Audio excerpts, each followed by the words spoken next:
1968 saw the United States in a state of flux as an anti-establishment-oriented counterculture sought to change the nation's social landscape.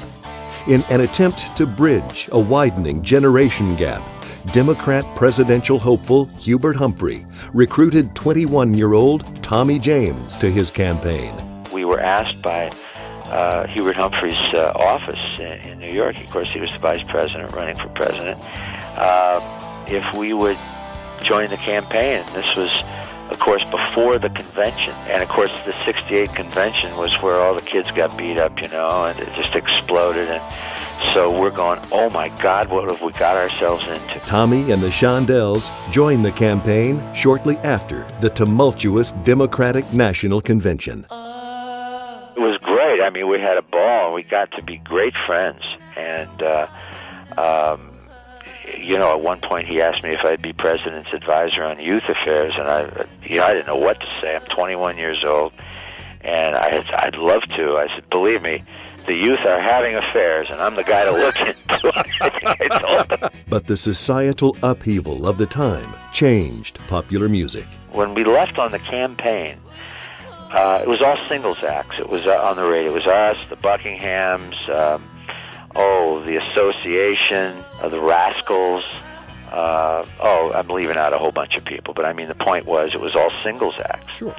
90 days later, when we get back off the campaign, or when the campaign's about to end, it was Joe Cocker, Blood, Sweat, and Tears, Neil Young, Crosby, Stills, and Nash, all album acts. Mm-hmm. In that 90-day period, the whole industry went from singles to albums. Among the changes was rock and roll taste, a metamorphosis in the music and the means by which it was delivered in mass.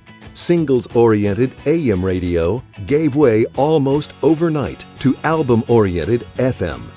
It prompted Tommy and the Shondells to change direction.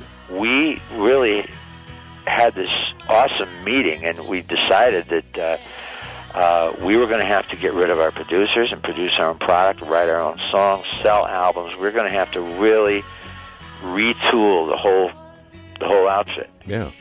And Crimson and Clover, thankfully, was the record we were working on at the time, because no other single that we'd ever worked on would have allowed us to make that move from AM top 40 singles to FM progressive album rock that Crimson and Clover did. Yeah. Crimson and Clover allowed us to make that jump.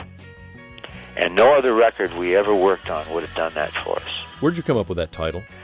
It was a name that I actually came up with as I woke up. It was like in a dream. To hear Podzopop's conversation with Tommy James in its entirety, visit podzopop.com. That's PODSOPOP.com.